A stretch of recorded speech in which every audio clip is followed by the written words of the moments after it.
All right, Matt. So we're here. We have reached the end of our, I guess, the Dream World Series. We said had to have a winner and a loser. Unfortunately for you, fortunately for me, the Dodgers go on and beat the Yankees in 5 games in New York. Um, I mean, everyone's seen it by now. I actually had my reaction to them winning, but You should have out of posted it. respect, out of respect, I was like, I don't want Matt to have to see that. So I decided to, I just have it for myself. Maybe, I don't know, maybe I'll post it in kind of um, side by side when this comes out. But yeah, tough, Matt. I mean, I figured I'll give you the floor first. 'Cause as happy as I am, I feel like there's an equal, if not more, frustration on your part, just with how it ended. Obviously, you know, wanted it to be a good series. I think it was a pretty good series, entertainment value wise. But I mean, you know, could have ended a little bit cleaner from you guys. But yeah, 4-5. I mean, we don't really have to talk about the game 4 too much. I think your bats got hot. Um, had our low leverage guys in there. It was a big win. I don't know if you felt like it was momentum shifting at all, but was definitely worried to see, some of the guys that haven't been doing so good get hot. I mean, Volpe with his grand slam felt like a spark that you guys needed, and then even Judge had better at bats in that game 4. And honestly, I kind of felt like he was going to finally be due after, because he was finally seeing the ball better again. So I kind of had a gut feeling that, game 5, he was going to have a day. But I mean, really, I think the bulk of the conversation is going to be on the game 5, Matt, right? So why don't we just get to that? Um, Take me through, you're watching it. I'm sure completely opposite, um, different emotions as the game progressed. Like I started off so down and flat and anticipating a game 6, and then all of a sudden the roller coaster of the fifth inning, and now it's like, okay, now it's a game again. You obviously a little bit of the opposite, but take me through that game 5 from a Yankees perspective. Can walk it through the whole game, how you felt after, each major event in that one. But yeah, how are you feeling? Well, this is actually I guess, technically like the first time that I actually have an open floor to actually, I don't want to say vent, but actually talk about it because for the past however many days it was, I've just been kind of like, yeah, brushing it off. I'm all pissed off. Like, I don't even want to talk about it. People just bring it up anyway. So I just kind of, have been kind of brushing it, but now, because it's the podcast, I gotta just say it as it goes. But in preparation, I'm not really a guy that, we record on Mondays, not really a guy that likes to drink on the weekdays, but I did make an old fashioned for myself before Uh, while you were typing your email. I was like, you know what? This might be the perfect time to do that. So I will be having a drink during this podcast because I think it warrants it from my perspective. But yeah, I think you get a pass. with going back to your original question, game 5 going into it, I was having a false sense of hope that we could make it interesting. And going off of game 4 was the reason why. Now, 3-0, a 3-0 deficit, just because it's been done before in baseball, albeit my Yankees are on the wrong side of history on that, doesn't mean it's like, oh yeah, everyone's gonna do it. It's really, really, really, really hard. Like for any, even a 3-1, like 3-1 is just as rare, honestly. So from my perspective, being down 3-0, play with pride at that point. Are you really going to win 4 games in a row against the Dodgers, who are a really good team? The odds are probably not, but can you win just 1 game at home? Yeah, you can. And then you go from there. So they did win that 1 game. And me being the false, that false hope, whatever, I drank the Kool Aid. It's like, man, I watched them playing game 4.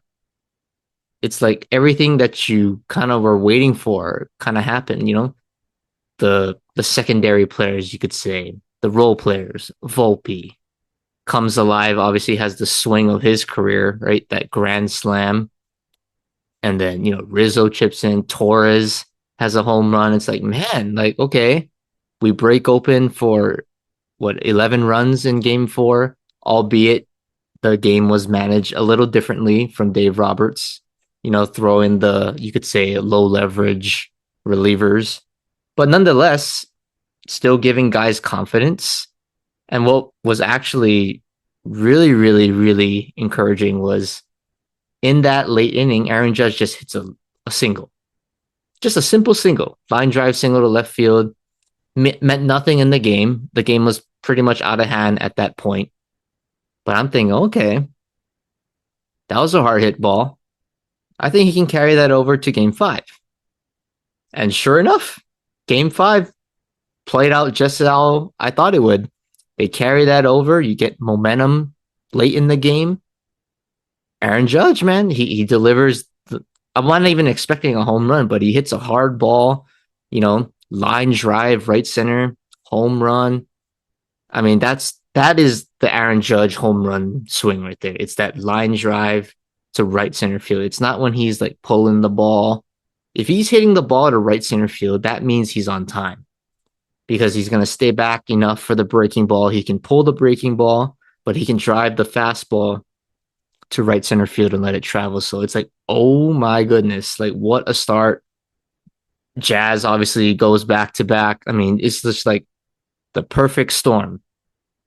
The perfect storm. Everything's going. Stanton hits a home run, and anytime Judge and Stanton hit home runs, he's been doing it all postseason. So I don't want to take it for granted, but he's just been very consistent, and everything was playing out perfectly. And we had our ace on the mound, and this was his chance for a signature legacy game, and he was dealing. He really was dealing. I mean, you can really tell from the first couple innings, like, okay, he's got his good stuff today. And I thought Garrett Cole, he pitched differently than he did game 1. Game 1, he comes out, all right, here's my fastball. Let's see what happens. Let's test it out, feel how this lineup's going to hit it, and we'll adjust from there. Nah, this game 5, he was kind of throwing it all from the start. I mean, every pitch was clicking. The curveball was working. The cutter was working. The fastball obviously was working. You could just see it in his face Yeah, too, and like it's like just like locked in. he had that stoic look, like slow heartbeat. The crowd is into it. It's like, oh my goodness, like we might see something crazy. So the offense is clicking. Garrett Cole is just grooving through what, 4? I guess you could say 4 innings, right? And in between that, Aaron Judge makes a ridiculous play in center field, robbing Freddie Freeman of what would have been another extra base hit, potential RBI, right? Crashing into the wall. Just everything was going just about as perfect as you could want for a Yankees fan. And I wasn't even thinking at that point, like, oh yeah, what are we going to do in game 6? Like, oh, we got him now. Because I've seen, I don't want to say to that level of extreme, but I've seen the Yankees, and we've seen it in game 1 of this series, where they just make boneheaded mistakes, simple mistakes. And that 5th inning was probably the most painful thing I've ever seen.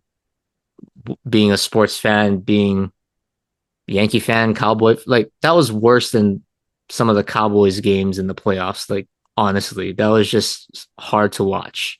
It was hard to watch.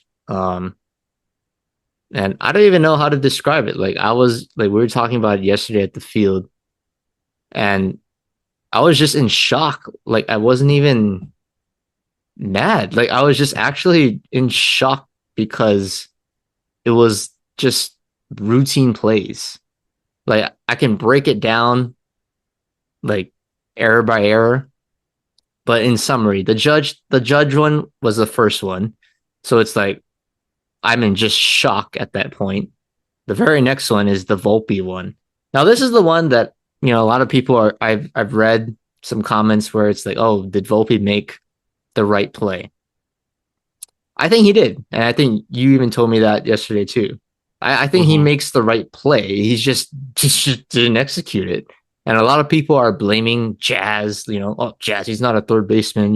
He's got to make that play. Like, why are you guys criticizing Jazz for it? That is a really hard play to make. He's not a first baseman. Like, that's a hard play to make for anybody. So I'm not really. I'm kind of in a sense defending Jazz Chisholm on that play because he's gotten a lot of heat for his defense, but I don't think he deserves it on that one. That is all on Volpe. Like that to me is a physical error. Like he made the right play. He didn't do anything wrong fundamentally. He just didn't make the throw. And then the last one, which was the Cole one, that was the one where it just like all hell broke loose because of what happened in between the Volpe error and that play. It's like Cole's in a jam. He comes out and he just shoves it. He's like, all right, time to just turn it up right now. Strikes out Hmm. Gavin Lux, and then now I'm thinking, okay, here comes Shohei. Like he's got to be due. I mean, he just a hit. Like I'm mentally telling myself he's gonna get a hit. He's gonna get a hit. He's gonna get a hit. He's gonna get a hit. Strikes him out, and like talk about filth. That was That was I nasty. don't The even think changeup, disgusting. that was disgusting. I don't care if Shohei is healthy. Like that, I don't know if anybody would hit that. That was Yeah, just pure that's filth from a dominant pitcher. So now you're 2 outs. You're when you get to 2 outs, you're thinking, oh my god, well one out oh away, man. you can get out of it, and then obviously we know what happens next. But that's the part where it's like, man, I just kind of like lost it, and I was watching in the house, so it's like, I think I didn't slam my phone, but it's like I hit my hand on something. Like I kind of almost blacked out. And then from there, I was just devastated. Like the rest of the game, no matter, even when we took the lead again late in the seventh inning, like I was just so deflated. And then once you make 3 errors in an inning to a good team, it's like, that it's going to go downhill. And of course, the Dodgers being the good offensive team that you are, you capitalize on mistakes, and that's what good teams do. So it was just, man, that was just I don't even know what to say. Like I still can't even really talk about it fully. Well, let me take over for a little bit then and give you a chance to Like I like take I a break. truly that's something that's gonna be talked about for forever. And it's like Yankees fans are gonna have to just hear this. Oh, whoa, like even like playing baseball.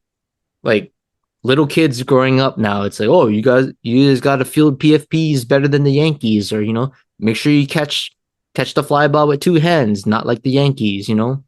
Play defense, not like the Yankees. Like there's just they're the laughing stock of baseball right now, and it sucks. It sucks. I think that's what makes it more painful that we not only lost the World Series, but everybody's taking jabs at you now. So it's Yeah, just I I don't mean, know. well, just on the flip side, Matt, obviously devastating for you. I just couldn't believe, like you said, in the World Series I mean, Judges won. Just, I don't know. I don't get it just off of his glove. Like you said, the Volpe play, Oh, I I will agree with get to. you. Don't worry, I'm gonna get to Judge. I am not done with him yet. I Um, but yeah, to talk about that Cole one, it was so crazy because I I remember earlier in the game too, Mookie literally grounded out to first base, like in the same situation, like ground ball to Rizzo. And I saw, I think John Boy did it, The um, breakdown. the breakdown, right? Of like literally Cole going to first base on the earlier play.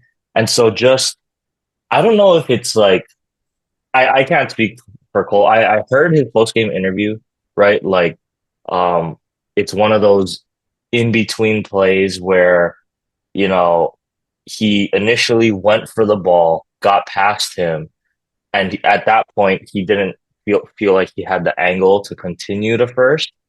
I mean, I still think no matter what, as a pitcher, any ball hit to the first base side, you're gonna have to cover anyway. Even if Rizzo goes then to call you off, right? Yeah, Like that's the whole thing. You go it's until they literally call what it you is. And off. so, right. And so I get it, but I mean, just I couldn't believe we even got one in that situation because flip side for you, you know, after Shohei strikes out, and I'll always have the faith in Mookie and Freddie, but just how Cole was like looking, the three guys that got on base, TK had our one solid hit up until that point. The other two, you know, errors, Cole is still pitching a great game, essentially gave them or the defense gave had to, you know, they had to get 5 outs, ended up being 6 outs, right? But up until that point, it was you know, 5 outs, only one hard hit ball. I'm thinking like, you know, Cole is still grooving. If he strikes out Mookie here, I'm just thinking like, you know, I'm already thinking about game 6, to be honest. In after Shohei strikes out, I'm just thinking ahead. I'm like, oh my gosh, if he strikes out Mookie or if he gets out of this inning, you know, with all of the errors that happened, he's going to be pumped up. The crowd is going to be, you know, rocking like before. Our offense still hasn't done anything. Um, we're in such a tough spot because Flaherty only gave us, you know, 1 1/3. And now I'm like, okay, Dave threw the high leverage guys. Does he finish it out? And so all these different scenarios are going through my head after Shohei strikes out, and I'm thinking, oh my gosh, are the Dodgers? We're gonna have to play in Game 6. Then it's all the pressure now, right? We're at home, but the pressure's there, and they're squeezing. Like you can't help but feel that pressure. I think if it went to a Game 6, and all these things are going through my mind, and I'm watching the game, which I almost turned off, by the way, almost turned it off until Judge drops a fly ball. And then, you know, Yikes. I'm looking at the play and I just can't believe I see it go off the bat. I'm like, oh God, please go foul or hit the bag or something. And I just see it like in slow motion, Cole pointing to Rizzo. He's still fielding the ball and Mookie's sprinting up the line. I'm like, no way, is this really gonna happen? He goes on, obviously, and then we know what Tail or Freddie and Tail do. And it's like I just blinked and I was kind of in shock, to be honest. Just because of how I felt after Shohei struck out. A few minutes later, the game is tied. I'm just like, you know, and that's the thing about like baseball and playoff baseball, or really just, you know, why we love sports so much. It's because, especially in baseball, things literally can change just like that. No matter how the game is going, no matter how the game is progressing, you know, there's no clock to run Yep. Can't run out the out, clock. right? Can't run out the clock. You got to go out there and earn all 27 outs. And if you give a team 30 outs, especially a really good team, right? As we saw, you know, they're going to make you pay. But I just can't even put into words that shift of complete despair to hope of winning the game again in like the span of, well, it was maybe 5 minutes, honestly, um, between the three at bats. So I'm just, was just a crazy thing. Um, but yeah, I mean, you know, I think the Dodgers had a good game plan. The rest of the way, they made the relievers pitch. We had a couple clutch hits, played good defense the rest of the way, and you know what more can you say about Walker Bueller to come in and close it out? Who we'll get to the contract stuff later, but I mean, just really outstanding the rest of the way after, you know, even though the Yankees go on and score in the sixth, it just felt like, I think like what you said, Matt, that I was still expecting like the Dodgers have life again. They weren't done, right? They were going to be ready. Um, and they were able to take advantage of it. I think it was Canely, huh, that came in and then kind of Yeah, struggled a he didn't little have bit. it. Yeah, just didn't have, and it unfortunate for him because he had been so good for you guys like the entire playoffs. Um, but yeah, I'm just glad, almost the same thing. But even like you could point to like the little things in that eighth inning, Wells with the interference on Shohei. Um, like we just, can't be doing, and was that the same inning with the balk too? Like they threw over three times, or is that, I don't know, that Uh, might have been the separate. the balk was the ninth, so they're already Oh, down, okay. and Weaver threw over Yeah, three but times. I was just, it was still like little things like that where I just couldn't believe were, happening. But That's the 2024, I should say 2018 to 2024 Yankees in a nutshell. yeah, but just doing the little things. And like I said, I think the Dodgers kind of figured it out, the pitching a little bit as it went on. But, swinging at strikes for the most part, making the relievers work, just getting on base. Cause I think walks in the playoffs are just so brutal. Yep. Like even how the Yankees ended up scoring in that sixth inning when Graterol came in, and I'm just like, it's just walk, walk. And I'm like, Walk. oh my God. Like, yeah, like we can't have the walks, right? They're just, like the free opportunities just mean so much more during the playoffs. But yeah, I mean, luckily for us, they're able to pull it out. Just good hitting too by Mookie on the sac fly, right, to take the lead. Um, yeah, I mean, I don't know. I I think just Gavin I Lux had honestly a good at felt bat bad. too. The inning, like Yeah, the at bat before, because same thing, right? He's two yeah, the strikes sac against fly Weaver. off of It's a tough at Weaver. bat. Uh-huh. So for him to just to get the ball in there, I'm thinking like this is. I mean, like come on, you got two strikes. You need a strikeout, especially against Gavin Lux. Like no offense to him, but it's like I'd rather have him against any other guy in your lineup, maybe against Chris Taylor. But like Hmm. I got Gavin Lux at the plate. He's struggling this series. I need a strikeout, and to his credit, two strikes, just do something, just do the little things. You got a bases loaded, pass the baton to the big boys coming up and let them do it. Just do your role. And to his credit, he got the job done. Yeah. Um, and just I even feel kind of bad I mean, I do feel bad for Yankees fans because like what a way to go out.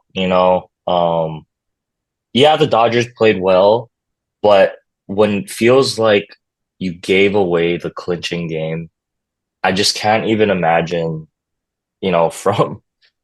from a Yankees perspective, like it's one thing, right? Okay, the Dodgers were the better team. They out hit us, they outplayed us.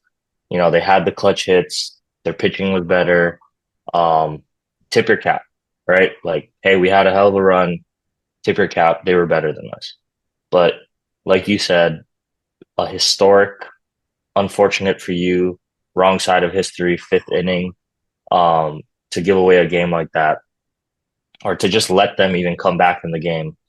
Um, yeah, I don't, it's I can't even put it into words Well, that's because why it hurts so bad. I go around like, oh yeah, it's okay, but deep down inside, like I'm actually like suffering.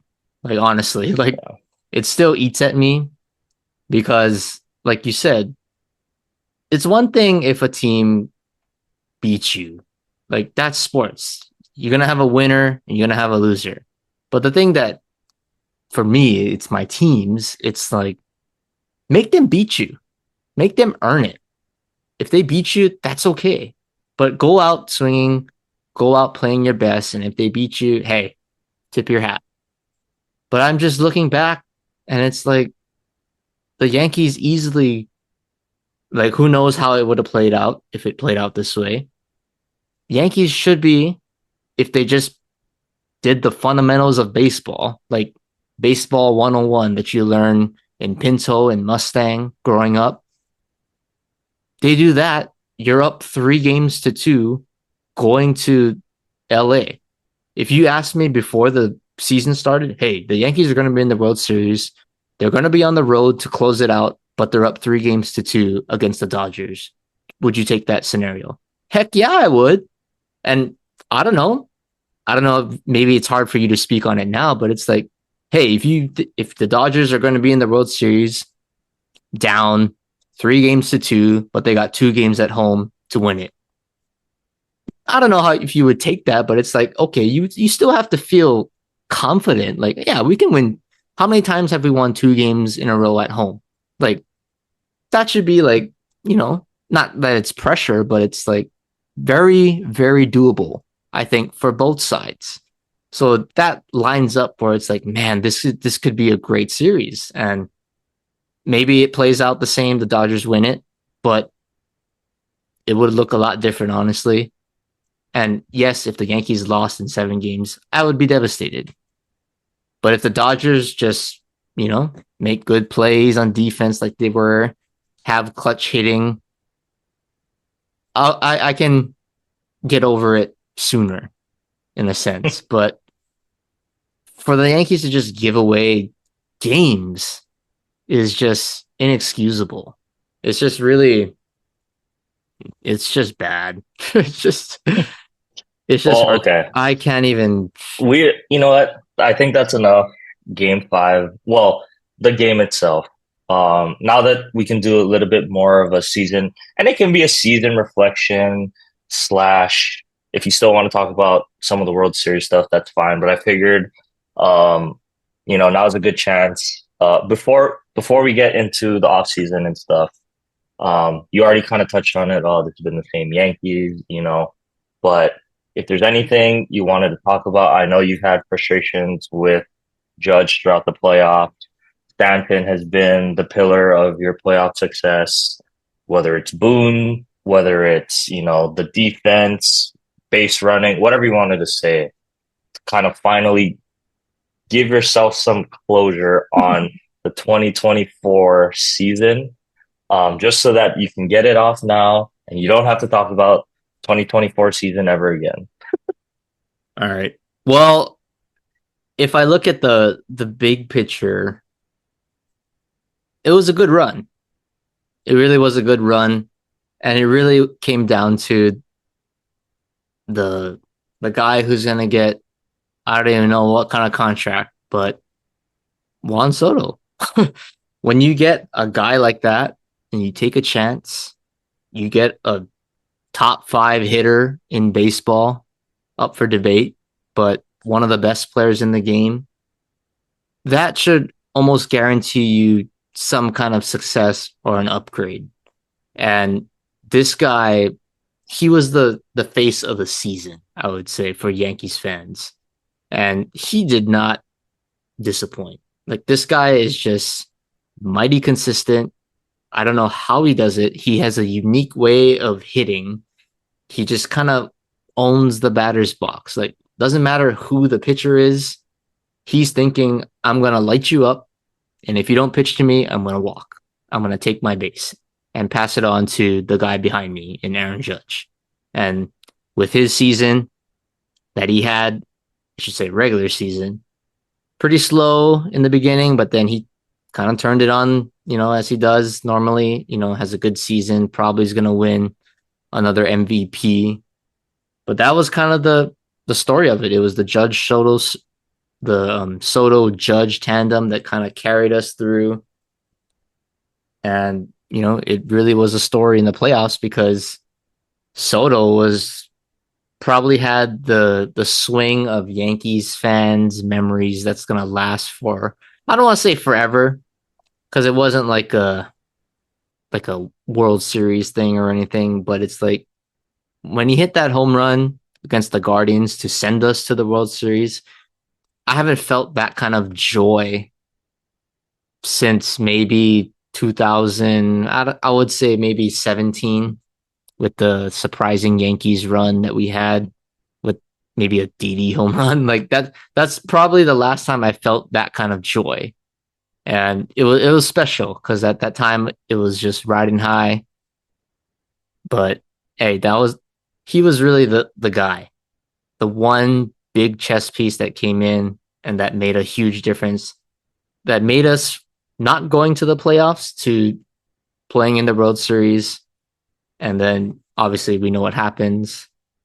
But honestly, on the flip side, I'm gonna remember this fifth inning of game five. Like I really just can't get over it. And it sucks because up to that, outside of game one of the World Series, it was a very stressful playoff run, but at the end of the day, it was very enjoyable because we're winning these close games.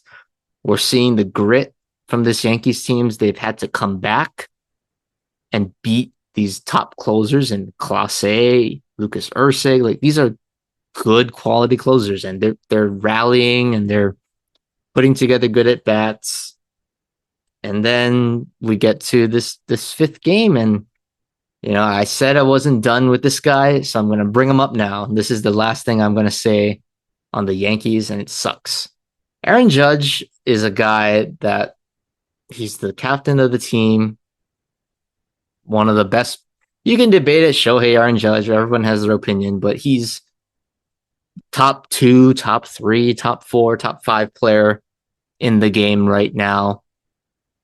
But my opinion of him now is forever going to be changed.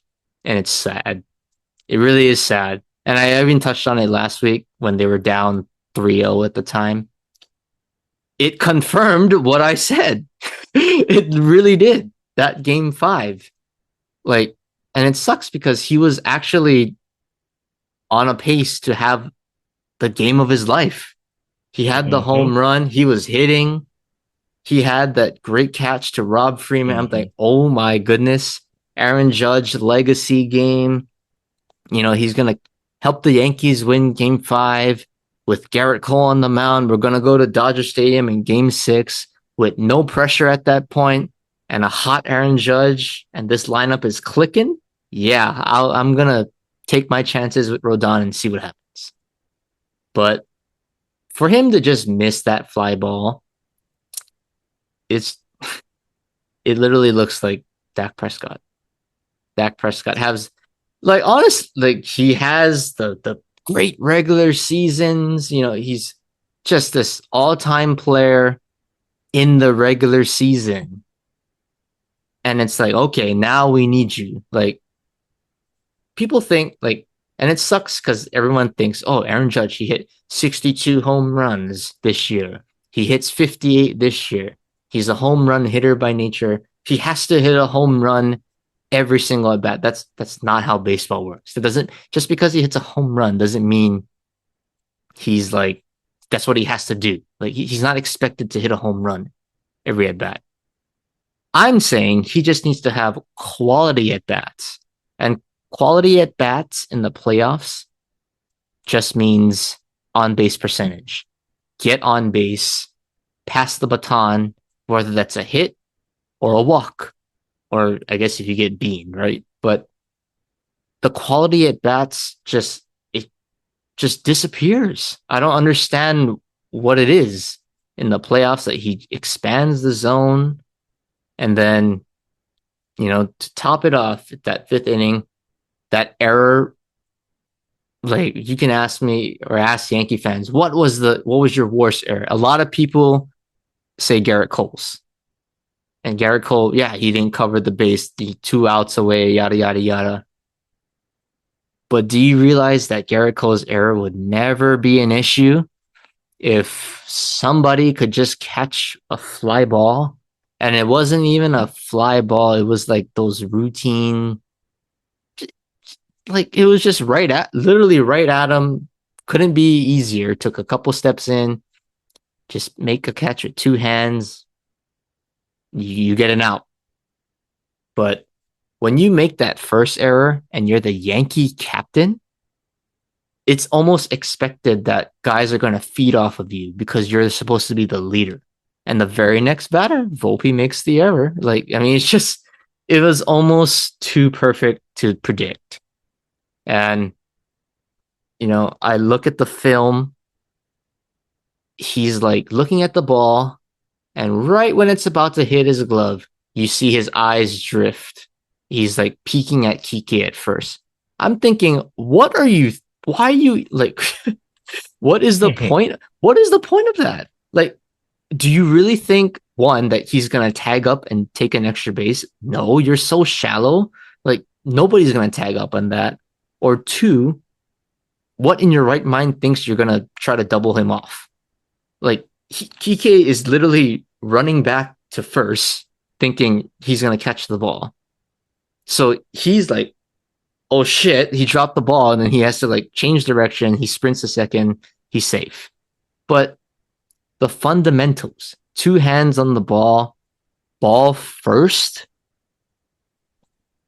I mean, I have no idea what to say about that, but that right there is the error that, in a sense, ended the Yankees season. It's not the Garrett Cole one, it's not the Volpe one, it's the first one. And it's the routine one that your leader made. And the team is going to follow what the leader does. And I'm just saying, Aaron Judge is going to have to do a lot for Yankees fans because now maybe people will remember 62 home runs. And yeah, you have to remember that. But everybody is going to remember the negative part of your career for any athlete. And you can look at an example. I look at Bill Buckner. Was a great player for the Red Sox, great MLB first baseman, all-star player. Nobody remembers what he did in his career except for he missed a ground ball in the World Yep. Series.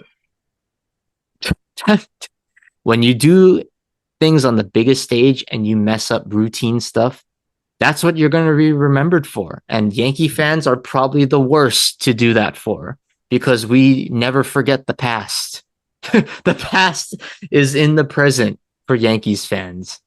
And that's all we're going to remember. Well, at least I am until he delivers on what he says he's going to do. Deliver in the postseason and win a championship. That's the only way that he can kind of make do with the Yankees fans.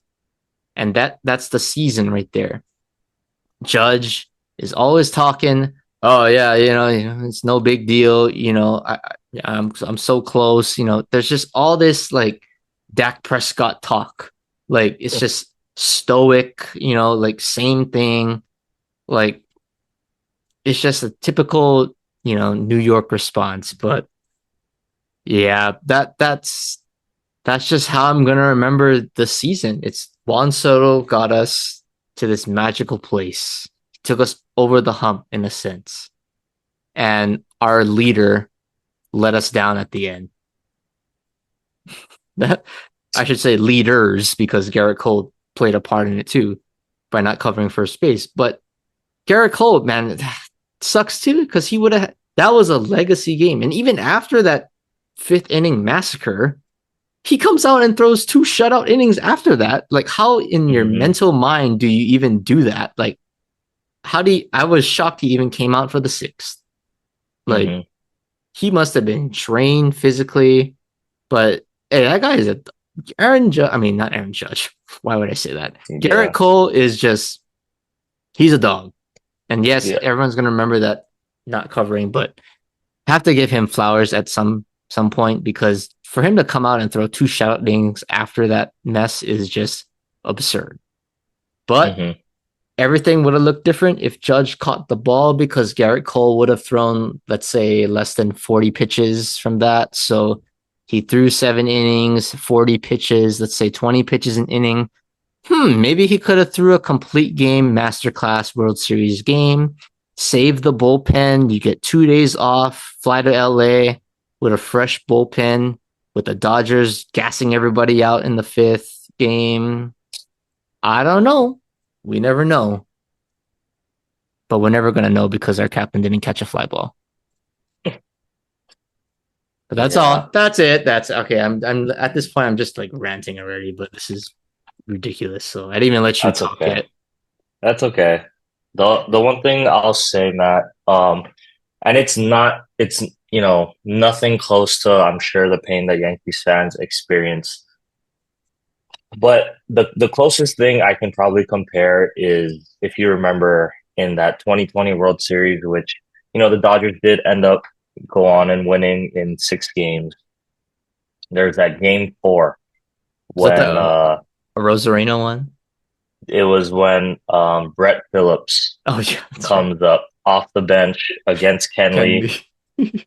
broken bat single leading to 2 errors and then costing us the game. And this is kind of when Kenley was started to go kind of on the decline production wise. As lights out he had been for his Dodgers career, that 2020 year he started to get, a little bit shaky. He wasn't that reliable save guy that you could just plug in and the game's over.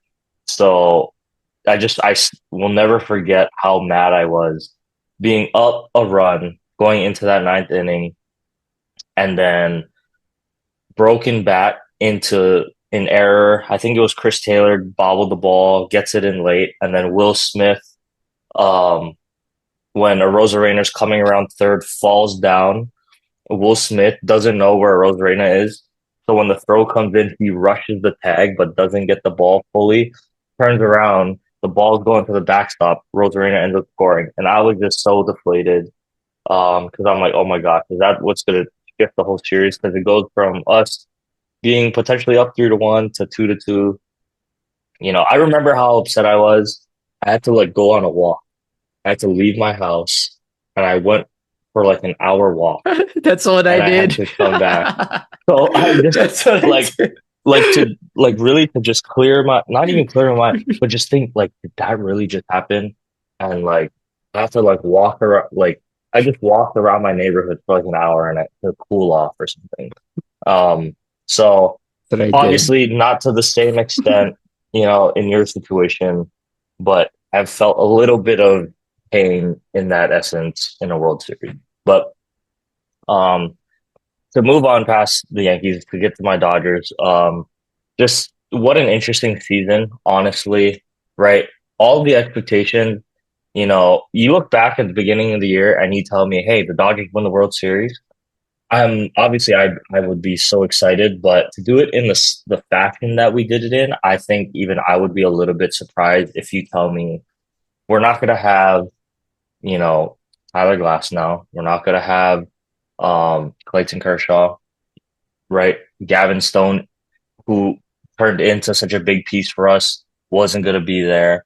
Bobby Miller, who going into the season I thought So had it's Cy potential Young. to be a Cy Young award. Like honestly, with how he looked last We year, both did. minus the playoff game, right? Thinking this guy is the next one up. We get Walker Bueller back, but he's gonna have a terrible, well, in his standard, terrible regular season. Um, Dustin May is still out. Tony Gonsolin is still gonna be out. We have all of these injuries, right? That happened to us. Shohei, yes, he has a great season, but he's still going to be banged up to a certain extent.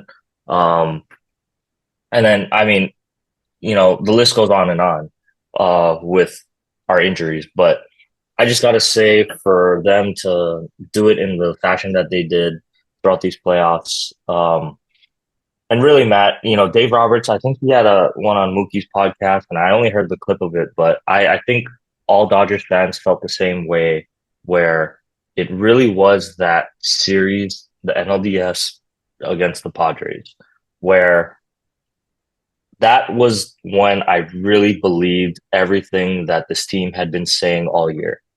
Because we heard it from spring training. Wow, this group of guys is, we're getting along with each other. I'm sure I know they were all close before too with Seager and Belly and Justin Turner, especially Jock. A lot of those guys I'm sure they all still keep in touch. But when they were saying, oh, there's just a different vibe this year, there's a different energy, the guys enjoy playing with each other. Like that's all fine and dandy. Like, that's great to hear. But how is that going to produce, in the postseason when it counts? And the one thing I'll say, Matt, is for people that don't play baseball, it's kind of hard to put your finger on how chemistry actually helps on a baseball field because you can understand in football, you can understand in basketball when all players are cohesively, working on a play at the exact same time when you need all guys on the field, even soccer, right? You need all people to be on the same page literally at all times. When baseball, it's like, okay, you're batting, but you're up there alone, right? Like it's not like you need all your teammates. Yeah, you might have some guys on base, but it's really you against the pitcher as a batter. But the thing that started to stand out to me was kind of the unselfishness of this team, like willingness of guys to take a sack bunt, or, we're gonna have, we're not gonna try to hit the home run, but we're gonna try to move the runner over with a productive out. Or, things like that. Just willingness of guys to do that. And just the mentality, right? The past 2 years have just been absolute disasters from Mookie and Freddie. And Mookie, you know, I don't know if, I mean, it, the narrative can change so quick, Matt. So I think there's still hope for Aaron Judge. But the past 2 years, Mookie was turning into, oh my gosh, what was he, won for his last 20 or 30 something? I can't even remember, right? Over the past two and a half postseasons.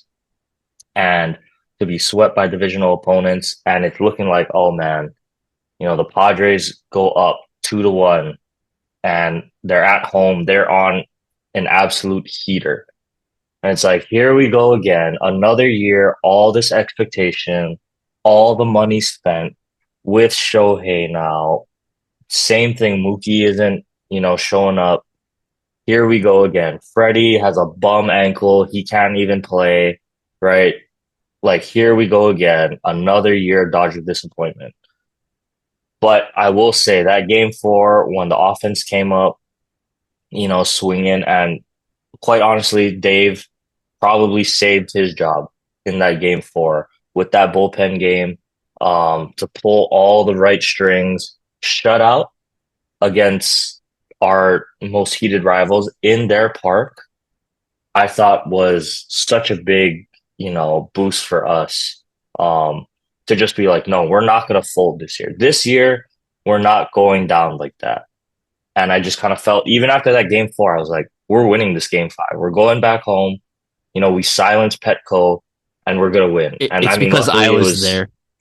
okay. You're right. You're right. It is because you were there. So thank you for that. Um, but yeah, it was really that series that the momentum shifted for me. And I was like, dude, the Mets are hot. I get it. But I think we just passed our toughest test. Like, I truly believe that. And I was telling you, like, even if the Yankees had come out on the other side, whoever that team was going to be, I don't think they were going to be ready for this team because it was like they finally cleared that last test, right? Are you gonna fold? You're the mighty Los Angeles Dodgers, but when push comes to shove, who are you gonna be? And they finally said, you know what? This team is different.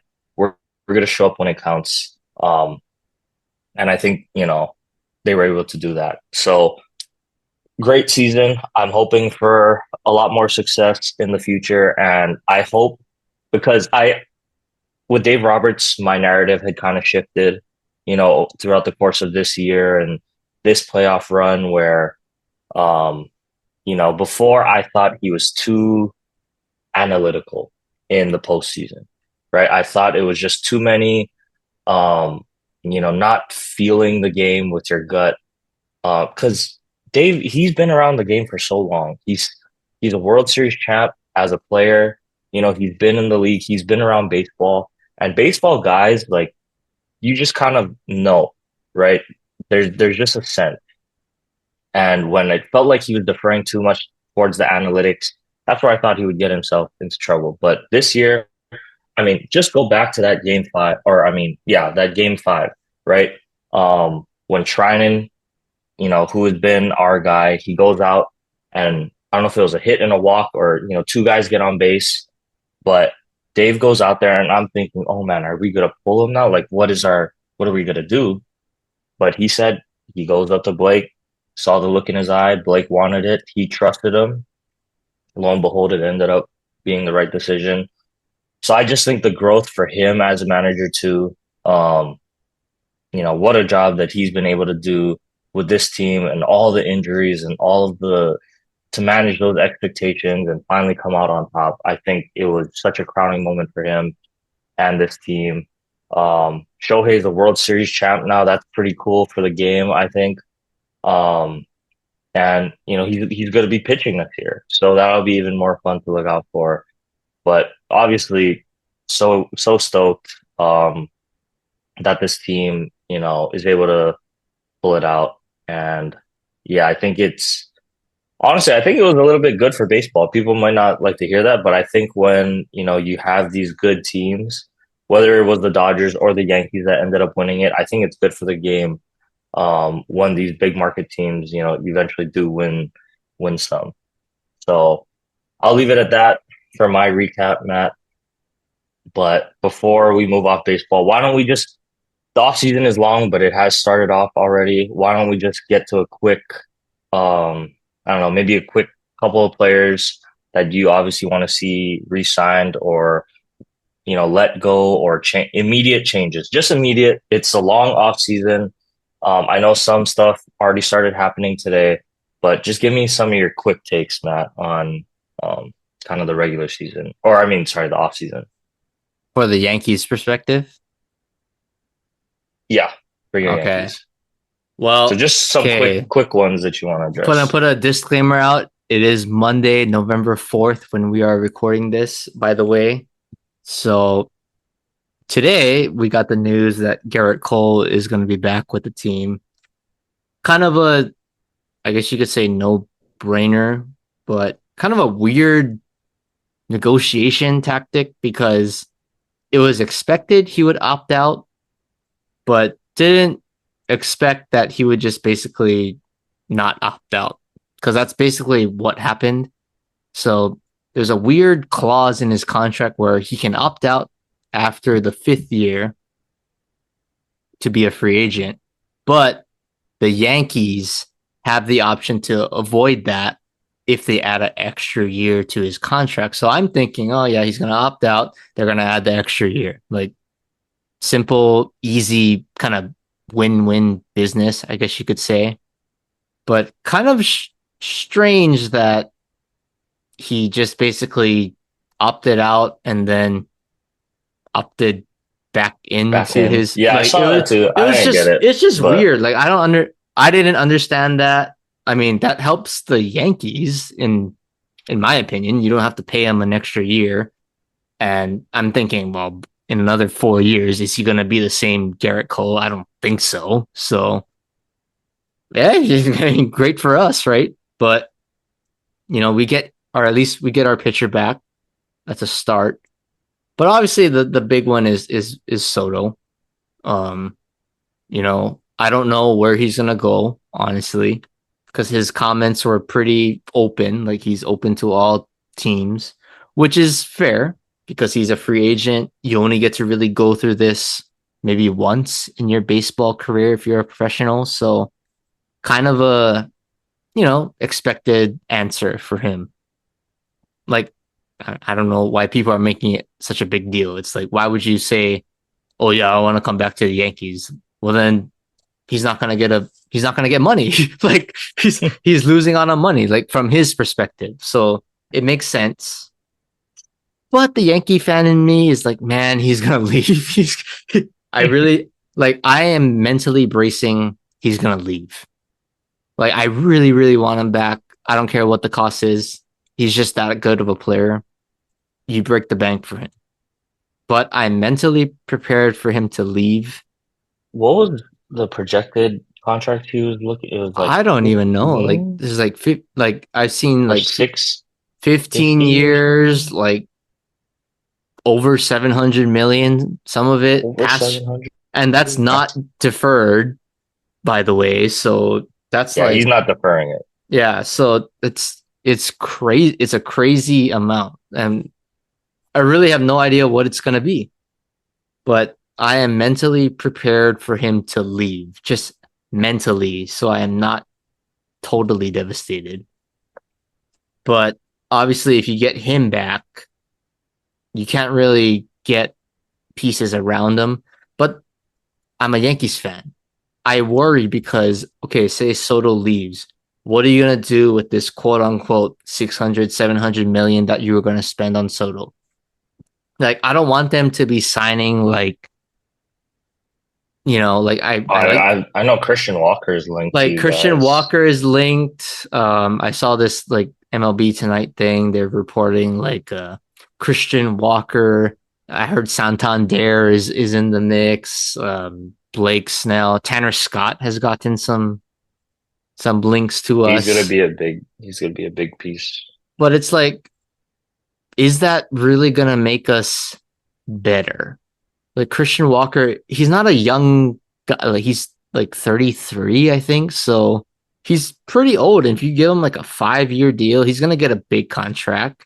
Do I want him? Yeah, he'll make our team better, but he's not Juan Soto. I'm sorry, he's not Juan Soto. Like if it was me, I'm signing Juan Soto, and I would almost beg him to be like, hey, so okay, we paid you. You see what Bryce Harper did in Philadelphia? Like, can you maybe just try it out?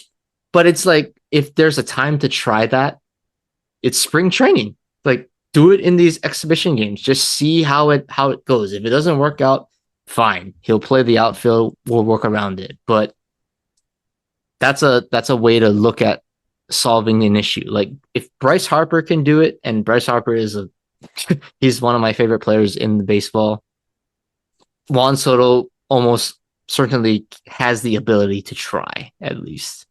But outside of that, if it's not Juan Soto, I mean, I would think it has to be pitching for me. Like they have Jason Dominguez. Like you can kind of pencil him in. I would say Dominguez. Maybe they sign Verdugo back for a cheap deal if he wants to, if Soto doesn't resign, obviously. And then you can maybe go with Corbin Burns, Blake Snell. Like, I think the World Series kind of showed us it's like our starting pitching kind of got outdueled outside of Garrett Cole. And Rodon had his chances to deliver, but more often than not in this postseason, he kind of didn't perform. So can I rely on Carlos Rodon to be my number two starter? I cannot. So I cannot. And Luis Heel was a great revelation, great rookie season. Is he going to be the same pitcher? I don't know. Like he started off strong, kind of faded at the end a little bit. So I don't know. I can't rely on that. Clark Schmidt, he's reliable, but we don't know what we're going to get either.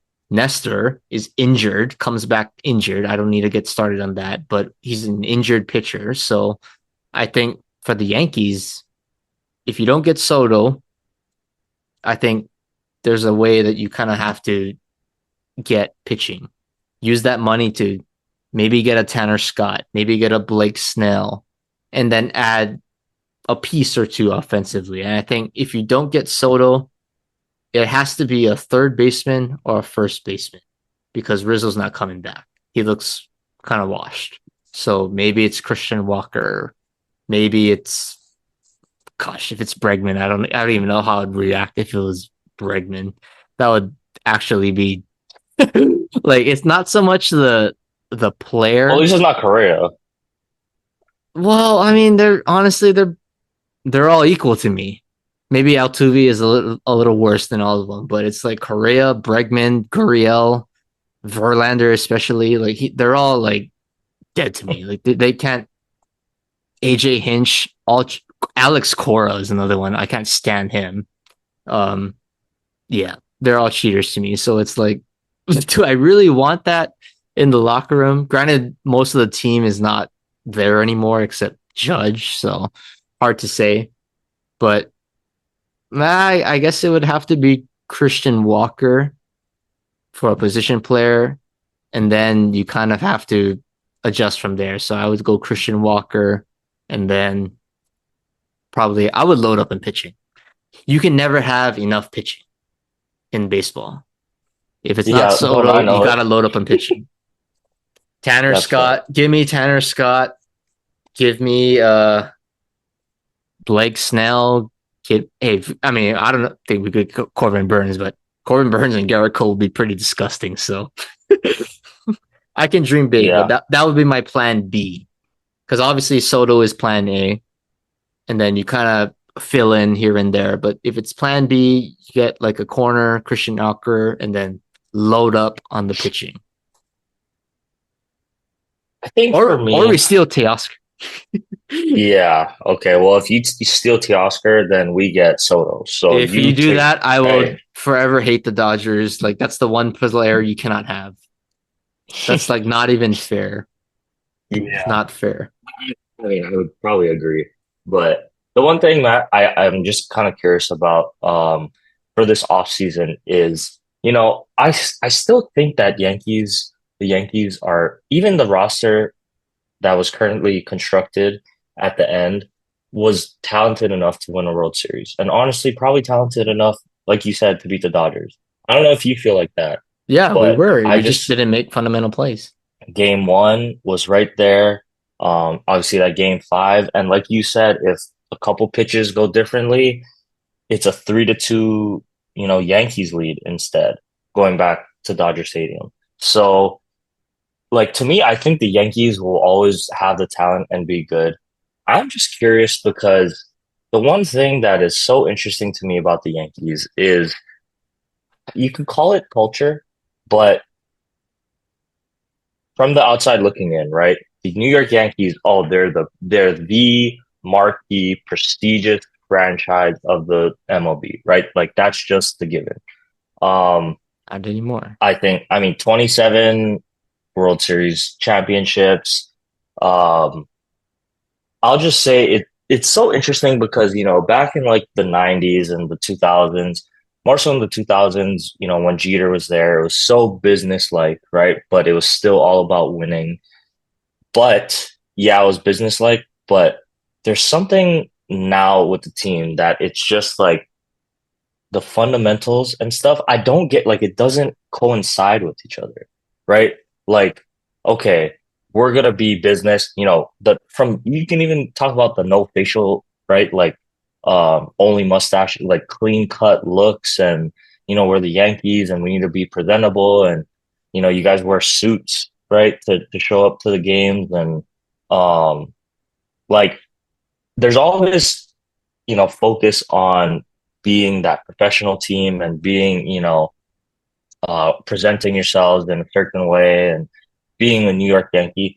And then it's like on the field, what like we don't prioritize fundamentals of like, going about our business the right way. That's just like I'm just curious to see if there's a change, whether it is Boone or whether it's something from the top down that's like we're gonna focus on going back to being those business type New York Yankees, right? Like, yeah, okay, it's all about business. Go show me, go do the dirty work and go right? Establish those fundamentals and we're going to play the game the right way. And like, it's just so interesting how the culture seems to be so professional, business like. And Judge, like you said, he always does the right things, very stoic, can handle the New York media, but it at the same time it's like oh we'll be fine, we'll be fine, we're so talented, like we'll be fine. But I don't know, that's just something interesting that I'd probably be looking out for. Yeah. Well, Aaron I Boone just is think it's such a unfortunately clash of coming back, which means Brian Cashman will be back, and Hal Steinbrenner is not selling the team. So I would I don't expect know, I'm I would just expect curious to a see if similar something changes there. culture. This culture is not going to change if you got the same leaders. Like this just I would expect it to be the same. So I'm just Hmm. banking on well, at least we got Soto, or at least we can get these talented players. Like that's honestly all I can bank on is the talent will be enough to overcome the flaws that we have. It's just that we can't have the flaws in the most critical times. Can we have it in a May game in the middle of summer? Maybe. Okay. Nobody's gonna remember that, but everybody's gonna remember it if you mess up in the playoffs or in the World Series. So that's the Yeah. difference. But anyway, to move on from the Yankees, Dodgers, I think more so than anything, um, it's just like bringing guys back. Like, I think personally, I would love to have Teoscar come back. I think he was such a big spark plug for us. You can tell he cares. Um, he was a good clutch hitter when we needed him throughout these playoffs and in the regular season. It just seemed like he was ready for that moment.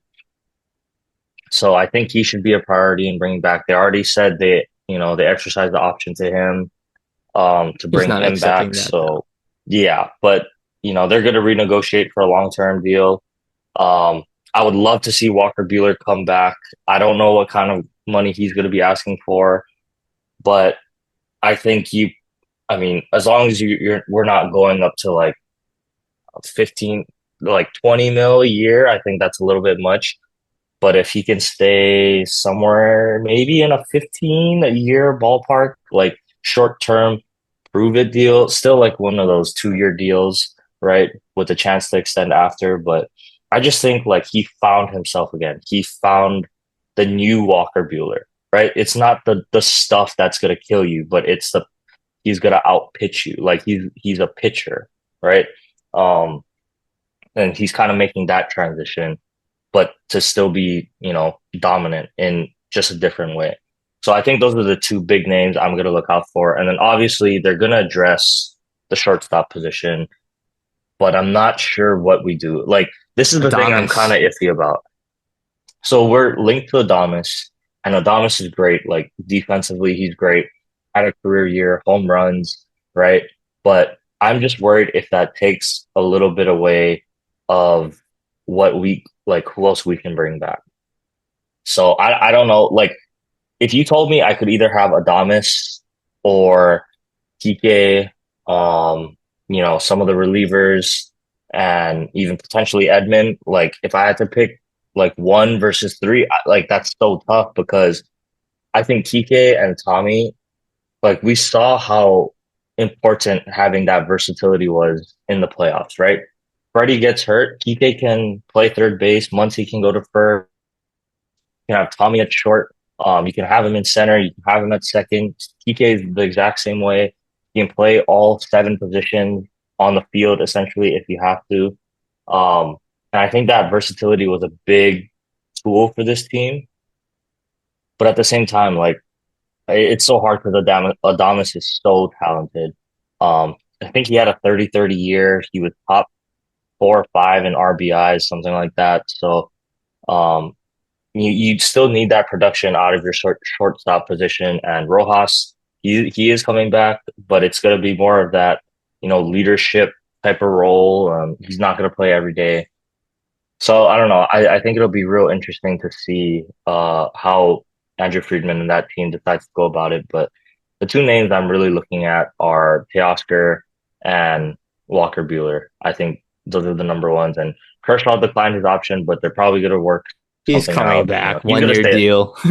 He's going to come back as a Dodger. I think 1 year deals for the rest of his career at this point, until he can't do it anymore, right? Until the body gives out. But um, yeah, so it'll be a good off season. Looking forward to what the team is going to do, and I think they learned like how important it is to balance talent with culture.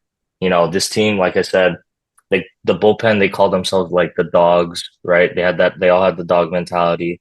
Um, so it really is. I think they can use this year as kind of a guideline of how to approach free agency in the coming years. So I'm really excited, and it helps, that we're willing to spend whatever it takes. So Must be I'll, nice. I'll, yeah, I'll leave it at that, Matt. But why don't we? I think we can wrap it on baseball for the rest of this year.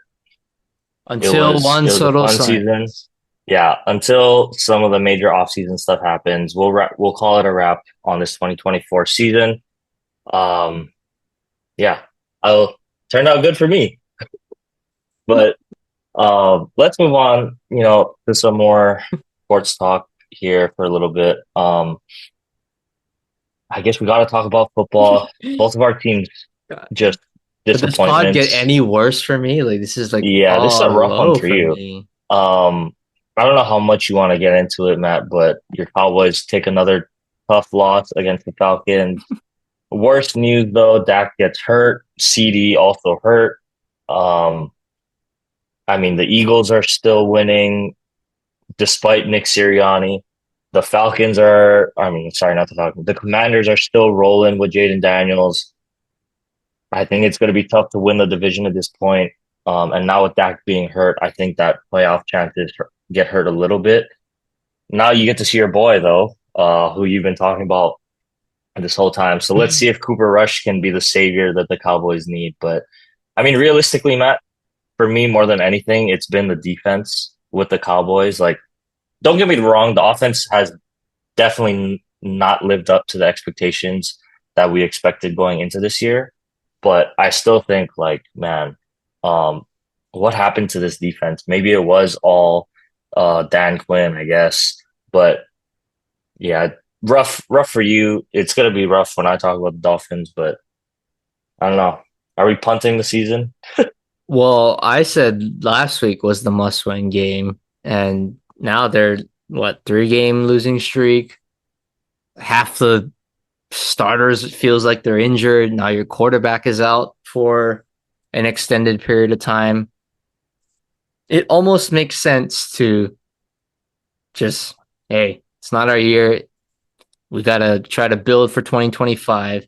And then our idiot GM says, oh, we're going to try to make a move at the deadline. We're going to buy, like, what the hell are you talking about, you stupid old man?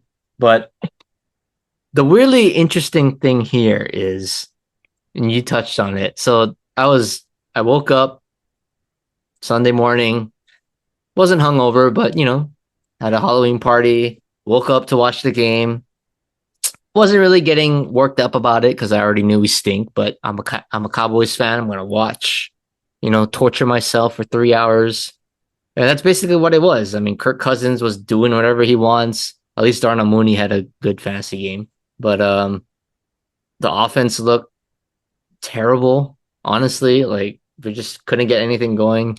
Dak missed a couple reads early. I mean, his numbers looked, like, okay. But Dak didn't play well.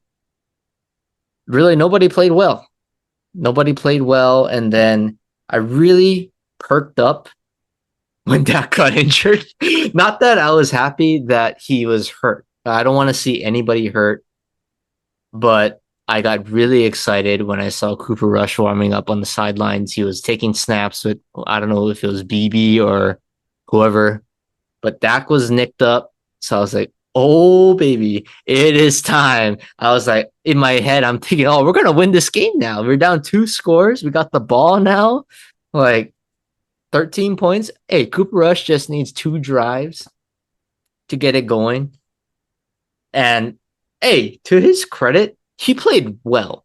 Honestly, like I was telling Mar, I saw a little Mahomes-ish like throws, like he was stepping up in the pocket, and then he threw like a little sidearm, like led Jalen Tolbert for a first down. And then what was really impressive was the touch on the deep ball. I thought he had some nice throws. CD Lamb dropped a touchdown, which would have made it a 1-score game with like 8 minutes left. So an absolute dime from Cooper Rush, but CD, I'll blame it on the shoulder, drops the ball. And then, later in the game, Jalen Tolbert, it wasn't the greatest throw, but a very catchable ball. Nobody's around, misses a touchdown. So there was a couple throws. I think Cooper Rush, receivers got to help you out. I mean, these are NFL receivers, especially CD. I know he's nicked up, but man, you're one of the top receivers in the league. Like, those are the kind of balls that you're catching most of the time. And Jalen Tolbert too. Like, just got to make those plays, especially with your backup in. Um, but hey, Cooper Rush honestly had a pretty good game. So, do I think we can win it, Cooper Rush? Absolutely. You don't need to convince me otherwise. But I'm looking at the bigger picture. Like, even if Cooper Rush, okay, say Dak is out 4 weeks, probably longer. If Cooper Rush went 2-2 or 3-1, we're still gonna be like 3 games out of first place with the Eagles and the Commanders. Like they're just winning right now. One of those teams is still gonna stay hot at least, possibly both. Um, so it's still a long shot for you to make the playoffs because they're stuck in a hole. Now, if it was 0-1, Dak got hurt, Cooper Rush can save the day. Heck yeah, like we still got life because I've seen what this guy can do. But here's the business side of me. Like I would say Dallas should make a bold move and start Trey Lance. Not because I think Cooper Rush is bad. Hmm. It's just I already know what Cooper Rush can do. This guy is a baller. I think he's better than Dak sometimes. Like he has nothing to prove to me. He's an established NFL quarterback. Let me see what Trey Lance can do. But let's treat this like a mini preseason in a sense where like we got nothing to lose. Like I don't know. I mean I really like why did we pay this guy like 21 million for his fourth year option? Like I don't know. I don't understand. There's just bad business. Let's just see what Trey Lance can do at this point. Like that's the only thing that I can think of right now because this team is cooked. Like there's the locker room is in disarray. Ezekiel Elliott is being disciplined now, so I don't understand why he's disciplined this week, but then they're saying reports that he can play next week. I don't know what makes a difference in that, but this team is just in shambles and it's bad right now. And everything 100% is on Jerry Jones. It is all his fault and he is too ignorant and stupid to realize it. So I'm honestly just hoping they don't like trade for somebody that's like kind of a borderline like tradable asset. Like I don't want them to be buying players at the deadline. Like, if anything, let's trade away guys that are on 1 year contracts or veteran players. Eric Kendricks. If you can trade Jordan Lewis, hey, let's see what we can get. If we can get a fourth round, fifth round pick for those guys, that's better than nothing at this point. You know, at least prepare yourself for 2025, which in theoretically, like maybe we can get a top five pick if we tank. So I'm looking at the future already. Like there's no hope for this team. Even Dak said, that went viral. We stink. So if my quarterback is saying that, it's Aaron Judge syndrome. If my leader is saying that, why in the hell am I gonna, play hard or try? And in a sense, where's my best efforts gonna come forward? So this season is a punt. I'm not going to get worked up about it. It's just sad that I can't get worked up about it because if I get worked up about it, that means we're doing well. And because we suck so bad, I can't say anything. So, Jerry, at the end of the day, just don't trade, sell if anything. You can always sell the team. That's an option too. But you just sell at the deadline. And let's just see what Trey Lance can do because I don't want my goat to get hurt too behind this terrible offensive line play. Cooper Rush doesn't deserve this. Even if he leaves Dallas, he deserves that big lucrative payday. To be a backup somewhere else. So that's all I gotta Yeah, say. well, We are screwed. Heck, just that's sit fair. CD for the Well, rest of the season too. I mean, at least you guys have 3 wins, right? The Dolphins, I think, are essentially cooked. I'd rather have two Um, wins right now so we can have a higher draft pick. yeah, but see, we're not going to tank. That's the other part too. Like, it's so, I mean, we talked about this literally last year, but are the Dolphins and Cowboys not kind of the equal parts of, different divisions? I mean, both two quarterbacks who, yeah, performed during the regular season. Are they going to show up in the playoffs? Historically, no. Then you have, right, like all this offensive supposed firepower. I mean, Miami a little bit more so, but all this expectation, I'll say, heading into the season. And here we are. Essentially, the season's not over still, which is killing me. Like I kind Two and of just wish six, it was over. really? I mean, that means you have to I win think out in it's a sense. Like that's a that's what tough. I mean. That's what I mean. Like it's like 95% effective that the season is cooked at 2-6. The only reason I'm gonna say is because I've seen it in Tua's, career in Miami when they went 1-7 and made a run to finish 9-8. Like, and that's with okay, Brian Flores' defense was playing outstanding, but offensively didn't have near this level of talent, right? And so the NFL is weird, Matt. Like you never really know. Like I said, it's maybe this is the Dolphins' fifth inning when they're, you know, Now down you're and just out. riding high And on the World Series. I'm just saying it's not maybe I do have a little bit of that false sense of hope from that World Series, but until they're mathematically eliminated from the playoffs, it's weird. Football's weird, especially in the NFL, right? You want to talk about any given Sunday. And it's just because the offense has been playing so much better and the defense just like I'm confident these past two games, if Tua is the one at the end of the game with the ball in his hands, they go on and win those games. Like that's the level of confidence I have in him and the offense right now. These past two games, he's played really well. Even this, I thought his best game against the Bills that he's played in his career in Buffalo. Um, I mean, he had one drop snap that still didn't result in a turnover, right? But other than that, I mean, 25 of 28 for 231 yards, no turnovers, two touchdowns, and in a time where I think before this team comes up short, Josh Allen, has a miraculous touchdown. 6 minutes to go. Okay, Tua, what are you gonna go do? 5 minute drive ends with six. And that's really all you can ask for, right? And then it's two penalties on the defense that breathes life in, and Tyler Bass drills a 61 yarder. Like, okay, that would have been a good loss, if Tua had played the whole year and they had 4 or 5 wins instead of only two, right?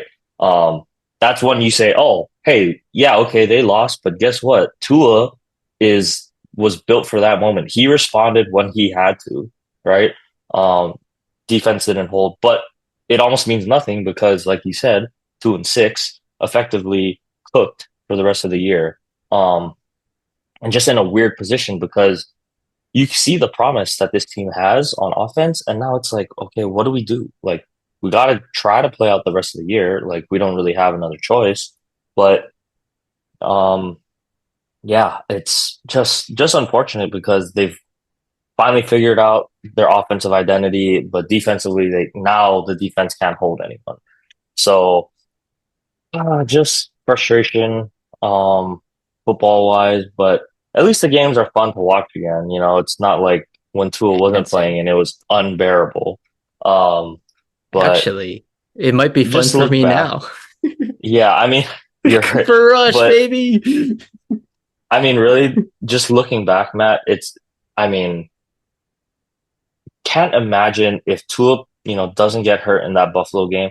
I truly think they beat the Seahawks, they beat the Titans, and they beat the Colts if Tua plays. Like with how the offense has looked the past two games, putting up 27 points, um, 2 games in a row against pretty good Oh well, the Cardinals defense is okay, but the Bills have a pretty good defense.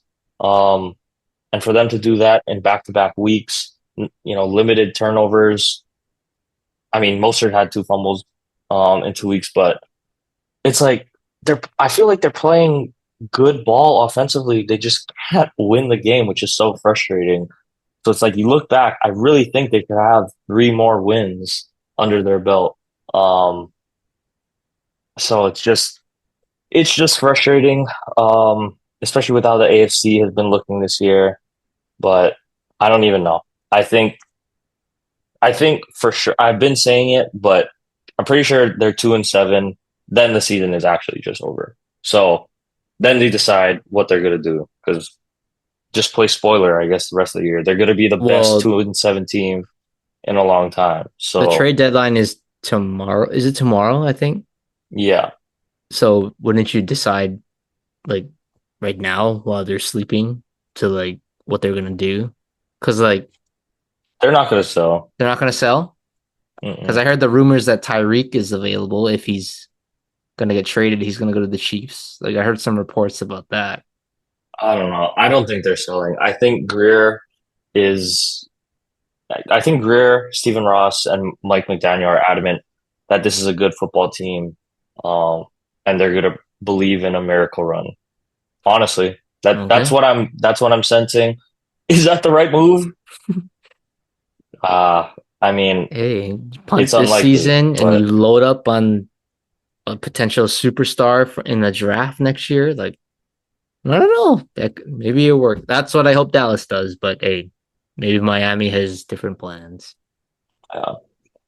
Um, but yeah, I think that's enough NFL talk. I don't really want to talk about the Dolphins anymore. But why don't we start rounding us off here, Matt, with some college football. UH finally gets a signature win. So that was nice to see. I think Timmy is once again coaching for his job. Job is looking a little bit more secure because now they have what, 4 wins. Um, Four I don't wins. know. Is that bowl game possible, Matt? Can't we win out? I don't know. Well, Um, they did play UNLV next week. That's a tough. That's a pretty tough one. But I was they're talking always to due for one of those upsets, though, you yeah, know? Like but maybe I that's the think one. they have to win. If they win 3 out of 3, they guarantee bowl game. But I heard if they win 2 out of 3, they're not guaranteed a bowl game, but they're still in play for a bowl game, depending on how many teams qualify and stuff. So can they go 2-1 over the next 3 games? Looking at their I think they schedule, yes, they could. They could easily go 0-3, but they could easily go 2-1, maybe shock the world and beat UNLV. But I don't want to say there's like hope yet. Like okay. I don't want to like I don't believe that. Like maybe Where did fans do. where did Nick Senecal come from, by It the way? was yeah, I don't know. Bro was like Cooper Cup, like 2021 Cooper Cup, like just getting all the targets. But I don't want to get too hyped up yet because the one thing that still just disgusts me is it's still their offensive production. Like I think their defense is playing great. Really for the whole year, the defense has not been the issue. Like they've kept UH in the games enough where they've had a shot. But this offense still scores 21 points. I mean, they had 7 they score early in the first quarter and then they basically get shut out the rest of the game to about 8 minutes in the fourth quarter. Like that's not good football. Like let's be honest here. That's not good football. And the defense put this into perspective. Fresno State scores a pick six. So defense holds them to 13 points for the game. In essence, pitches a shutout in a second half. That is a game, in theory, you should be winning. No doubt, like multiple scores. And UH, to their credit, they gutted it out. They didn't quit. Timmy Chang actually managed the clock correctly, didn't burn his timeouts. That's exactly why you don't burn your timeouts in the second half for that exact Hmm. reason. Because I was watching, well, I was listening to the game, but then I was kind of watching the replay on TV, like the end of it. Um, Senecal, he had that critical fumble at the end. Like I'm thinking, like, oh gosh, like this is really how we're gonna lose it. But I don't think it was a bad fumble. Like from the radio perspective, it was like, oh, he was fighting for extra yards.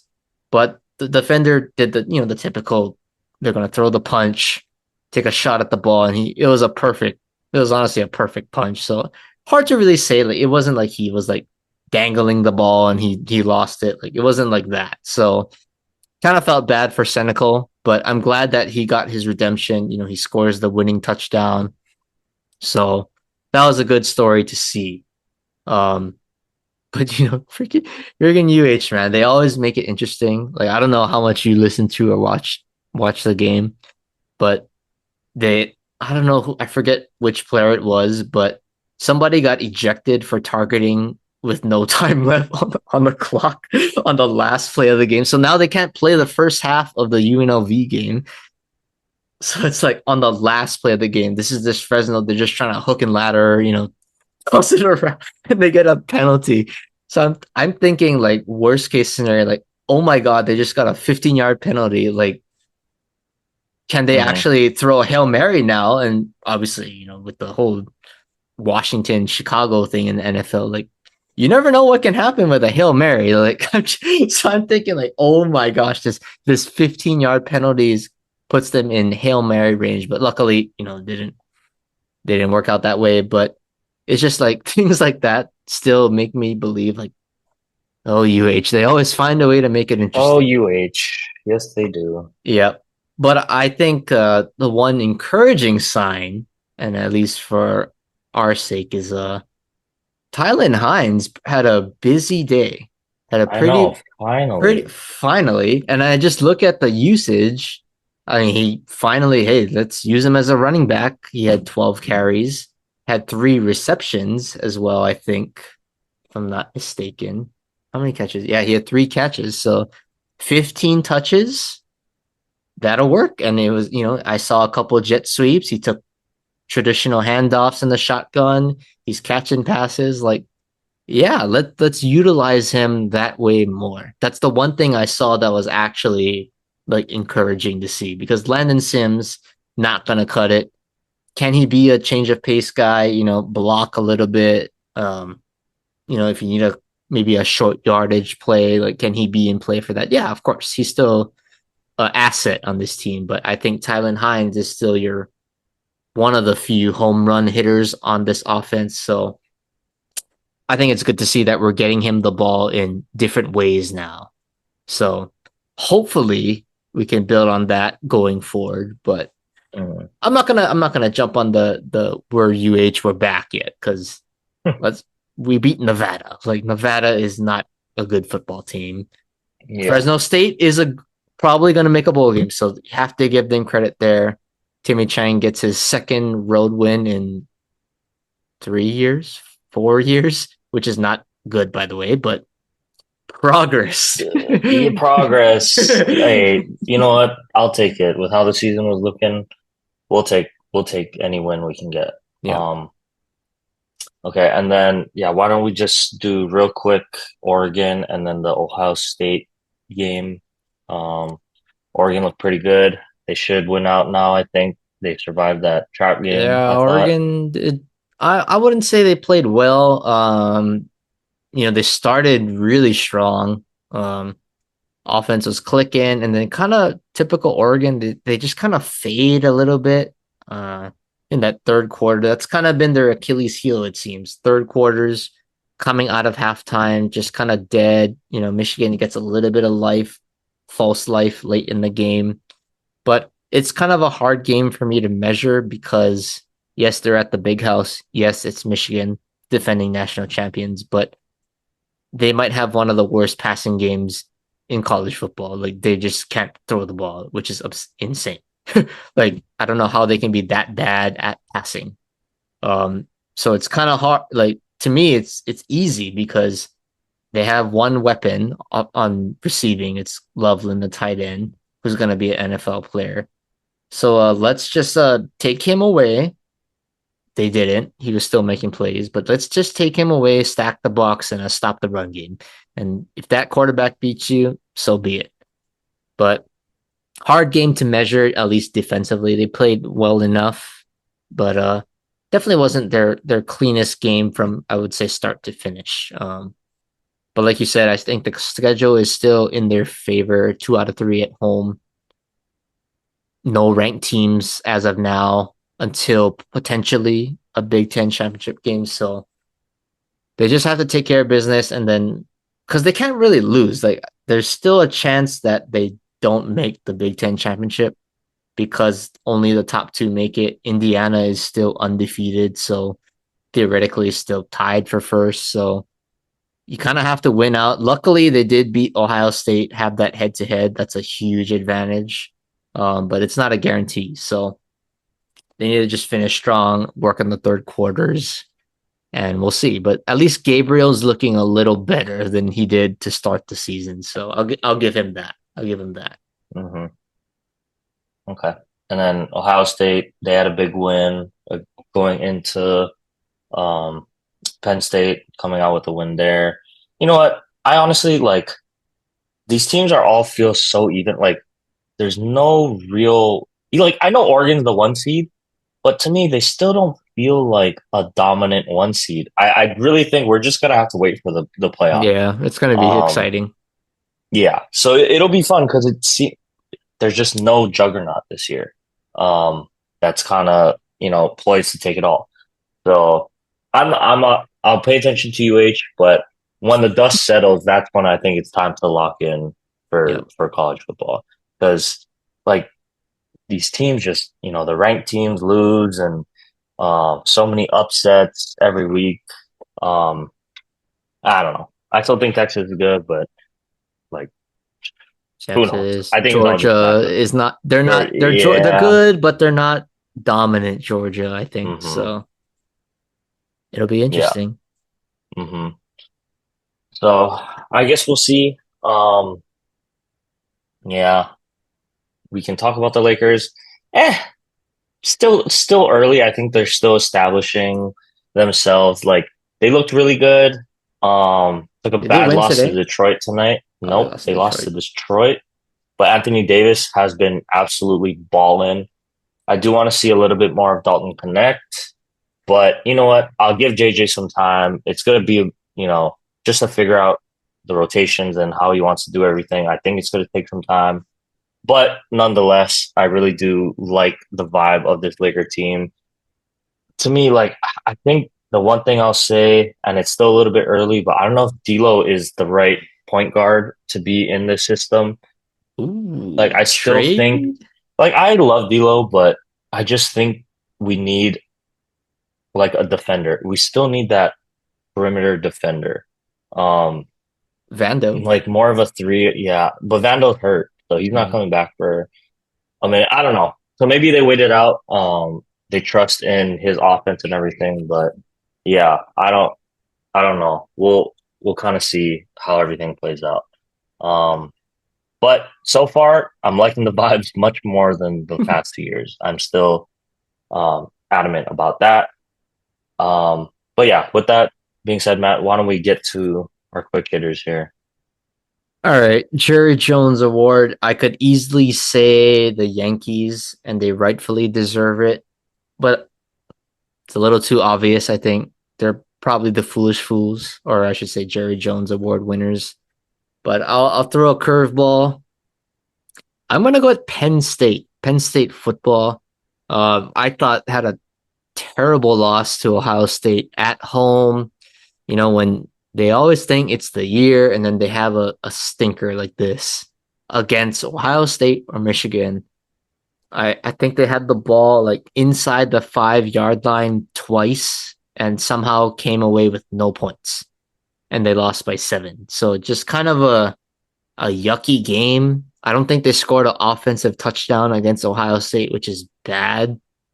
Um, so just ugly loss. I think James Franklin, I'm reading some stats, is 0-11 when leading a ranked team against top 5 opponents, which is the worst record for a head coach since 2000.